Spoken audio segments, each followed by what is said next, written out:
নমস্কার বন্ধুরা, আজ আবার একটা ভিডিও নিয়ে হাজির আপনাদের বন্ধু ঋষিকেশ। তো অতি অবশ্যই বলবো ভিডিওটা পুরো দেখবেন, ভালো লাগলে লাইক কমেন্ট শেয়ার করবেন, চ্যানেলে নতুন হলে সাবস্ক্রাইব করে নেবেন। আজকের ভিডিওতে অতি অবশ্যই থাকবে ট্রান্সফার মার্কেটের কিছু খবর, পাশাপাশি ভারতীয় ফুটবল ঠিক কোন জায়গায় দাঁড়িয়ে আছে, ডুরান্ড কাপ সেটা কি অনিশ্চিত, এবার কি আইএসএল এর পর ডুরান্ড কাপও বন্ধ হয়ে যাওয়ার আশঙ্কা, এই সমস্ত নিয়ে আমার আজকের ভিডিওতে আলোচনা করব। তাই অতি অবশ্যই বলবো যে আমার সঙ্গে থাকবেন, একদম শেষ পর্যন্ত থাকবেন।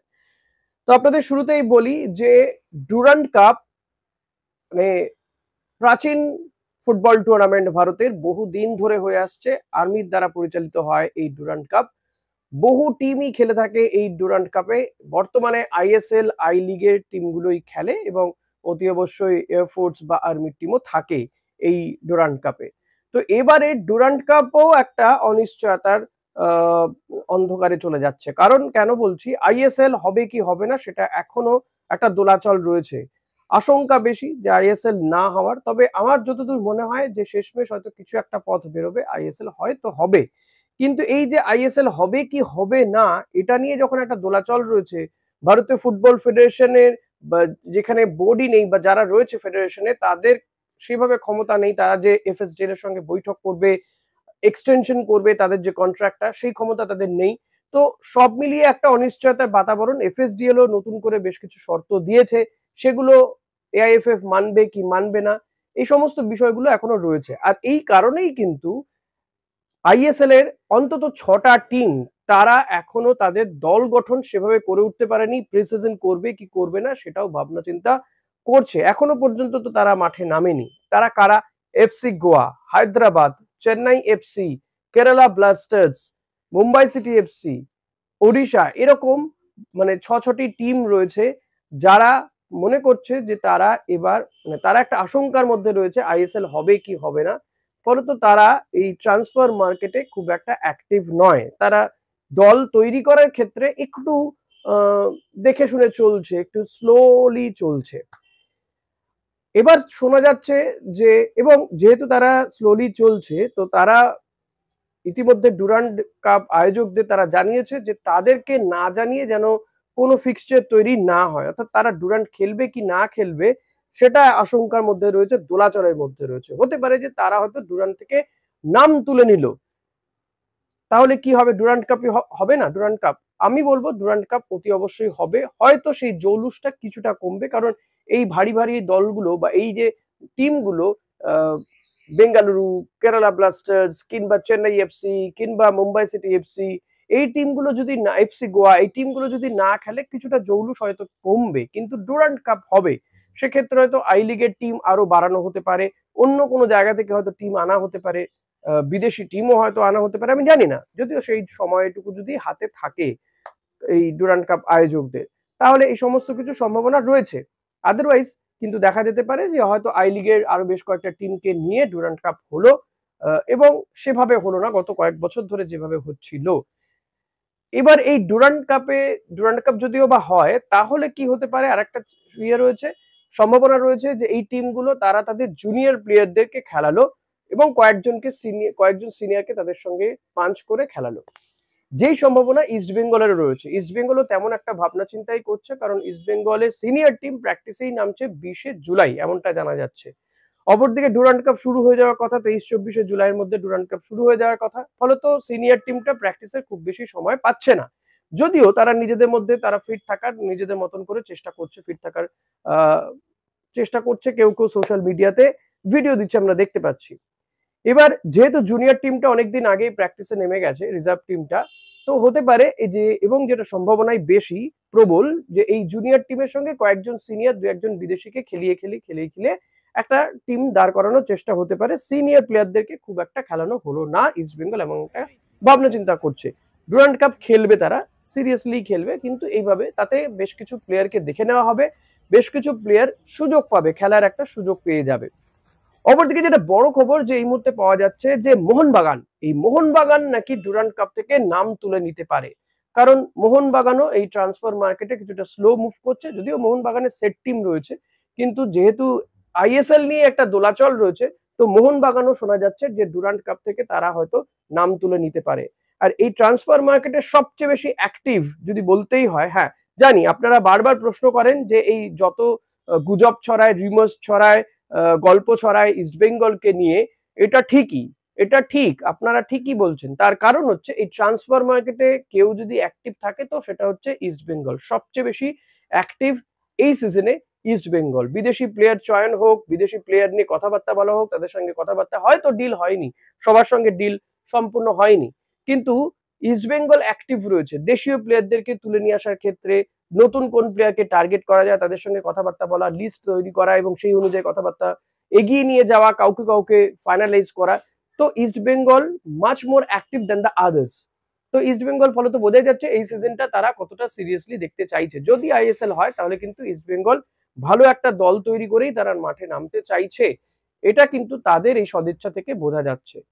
তো মোহনবাগান যদি ডুরান্ড কাপ না খেলে তাহলে কি হতে পারে? আবারও বলবো যে মোহনবাগানের মতন একটা দল যদি ডুরান্ড কাপ না খেলে, অবভিয়াসলি এই ডুরান্ড কাপের জৌলুস কমবে।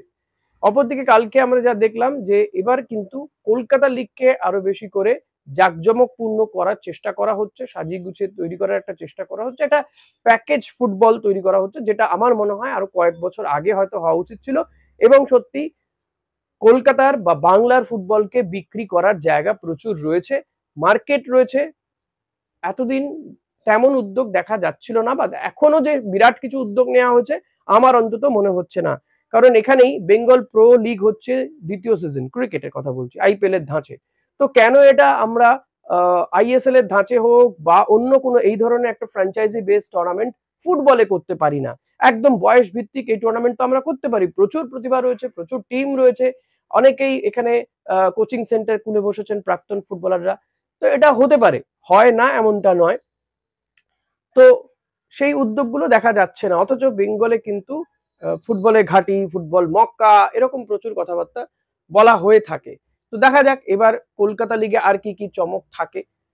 তবে এটুকু বলবো যে ডুরান্ড কাপ হবে, হয়তো আইএসএলও হবে, কিন্তু একটা জগা খিচুড়ি মার্কা কিছু একটা টুর্নামেন্ট হতে পারে, বা আগের মতন লং টার্ম টুর্নামেন্ট হবে না। সেক্ষেত্রে এএফসি লাইসেন্স রাখতে গেলে বা লাইসেন্স পেতে গেলে কিন্তু টিমগুলোকে অন্যরকম কিছু একটা ভাবনা চিন্তা করতে হবে। কারণ এএফসি লাইসেন্স পেতে গেলে টিমগুলোকে একটা একটা সংখ্যক ম্যাচ খেলতে হয় টুর্নামেন্টে, সেই ম্যাচগুলো খেলতে হয়। সেটা যদি পূরণ না হয় তাহলে কিন্তু অনেকের লাইসেন্স বাতিল হয়ে যেতে পারে, লাইসেন্স চলে যেতে পারে। তো সেই ভয়েই হয়তো টিমগুলো ডুরান্ড কাপও খেলতে পারে। ফলত ডুরান্ড কাপ হবে, হয়তো টিমগুলো এখন যেমনটা বলছে কিছুটা পরিস্থিতি বদল হতে পারে। এটা সবে জুন মাসের শেষের দিকে, এখনো জুলাইয়ের বেশ কিছুটা দিন বাকি, জুন মাসেরও কয়েকটা দিন হাতে গোনা বাকি রয়েছে। লেটস সি কি হয়। এবার যদি দেখা যায় যে ইস্ট বেঙ্গলের খবরে যদি আসি, ট্রান্সফার মার্কেটে ইস্ট বেঙ্গল সবচেয়ে বেশি অ্যাক্টিভ। ইস্ট বেঙ্গল ইতিমধ্যেই এডমন্ড রালনিন্ডিকা থেকে শুরু করে মার্তেন রায়না এদেরকে নিয়েছে এবং ট্রান্সফার ফি দিয়েই নিচ্ছে কাউকে কাউকে। এবার যেটা জানা যাচ্ছে জয়গুপ্তাকেও কিন্তু একটা লামসাম অ্যামাউন্ট ট্রান্সফার ফি দিয়েই নেওয়া হচ্ছে, যদি এখনো চুক্তি হয়নি। জয়গুপ্তাকে পেপার পাঠানো হয়েছে, প্রায় 1.5 কোটি টাকা মতন ট্রান্সফার ফি দিয়ে তাকে নেওয়া হচ্ছে, এটা জানা যাচ্ছে। জেরি আরেকজন রাইট উইঙ্গার, তো এই রাইট উইঙ্গারের প্রতি ইস্টবেঙ্গল নজর রেখেছে, তাকেও হয়তো নেওয়া হতে পারে উড়িষ্যা এফসির এই প্লেয়ারটিকে। তো দেখা যাক কি হয়, কারণ ইস্টবেঙ্গলে রাইট উইঙ্গারের একটা প্রয়োজন রয়েছে। লেফট উইঙ্গার অনেকগুলো রয়েছে, রাইট উইঙ্গে খেলার লোকের অভাব রয়েছে, যে কারণেই বিক্রম প্রতাপ সিং থেকে শুরু করে অনেকগুলো নামও ভেসে উঠছে। লেফট ব্যাকের ক্ষেত্রেও তাই।